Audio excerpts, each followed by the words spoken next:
She passed the spindle to the old woman beside her. The old woman hefted it, thoughtfully.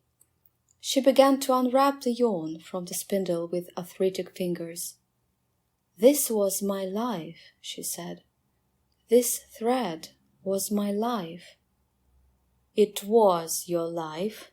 You gave it to me," said the sleeper irritably, "and it has gone on much too long."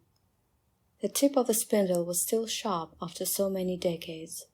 The old woman, who had once been a princess, held the yarn tightly in her hand, and she thrust the point of the spindle into the golden-haired girl's breast.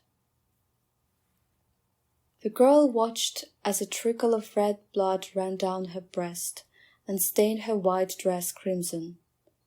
"No weapon can harm me," she said, and her girlish voice was petulant. "Not any more. Look, it's only a scratch." "It's not a weapon," said the queen. "It's your own magic."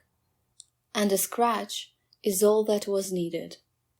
The girl's blood soaked into the thread that had once been wrapped about the spindle, the thread that ran from the spindle to the raw wool in the old woman's hand. The girl looked down at the blood staining her dress, and at the blood on the thread, and she said only, "It was just a prick of the skin, nothing more." She seemed confused. The noise on the stairs was getting louder, a slow, irregular shuffling, as if 100 sleepwalkers were coming up a stone spiral staircase with their eyes closed. The room was small, and there was nowhere to hide, and the room's windows were 2 narrow slits in the stones. The old woman, who had not slept in so many decades, said, "You took my dreams. You took my sleep. Now, that's enough of all that." She was a very old woman. Her fingers were gnarled, like the roots of a hawthorn bush. Her nose was long, and her eyelids drooped, but there was a look in her eyes in that moment that was the look of someone young. She swayed, and then she staggered, and she would have fallen to the floor if the queen had not caught her first. The queen carried the old woman to the bed, marveling at how little she weighed, and placed her on the crimson counterpane. The old woman's chest rose and fell. The noise on the stairs was louder now. Then a silence, followed suddenly by a hubbub, as if 100 people were talking at once, surprised and angry and confused. The beautiful girl said, "But—" And now there was nothing girlish or beautiful about her. Her face fell, and she became less shapely. She reached down to the smallest dwarf, pulled his hand-axe from his belt.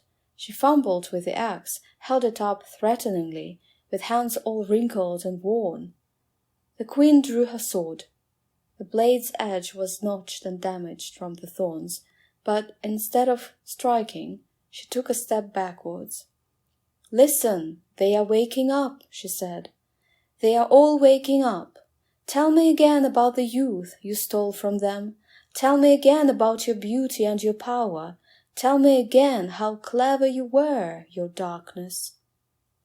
When the people reached the tower room, they saw an old woman asleep on a bed, and they saw the queen standing tall, and beside her the dwarfs, who were shaking their heads or scratching them.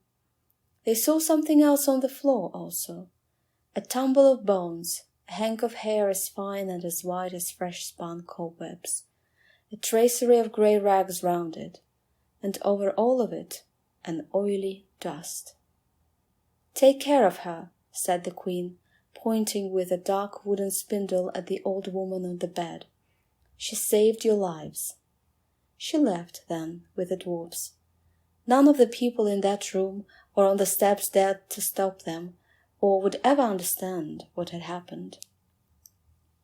A mile or so from the castle, in a clearing in the forest of Acare, the queen and the dwarfs lit a fire of dried twigs, and in it they burned the thread and the fibre. The smallest dwarf chopped the spindle into fragments of black wood with his axe, and they burned them too. The wood chips gave off a noxious smoke as they burned, which made the queen cough, and the smell of old magic was heavy in the air. Afterwards, they buried the charred wooden fragments beneath a rowan tree. By evening they were on the outskirts of the forest and had reached a cleared track. They could see a village across the hill, and smoke rising from the village chimneys. "So," said the dwarf with the brown beard, "if we head due west, we can be at the mountains by the end of the week, and we'll have you back in your palace in Cancellaire within 10 days."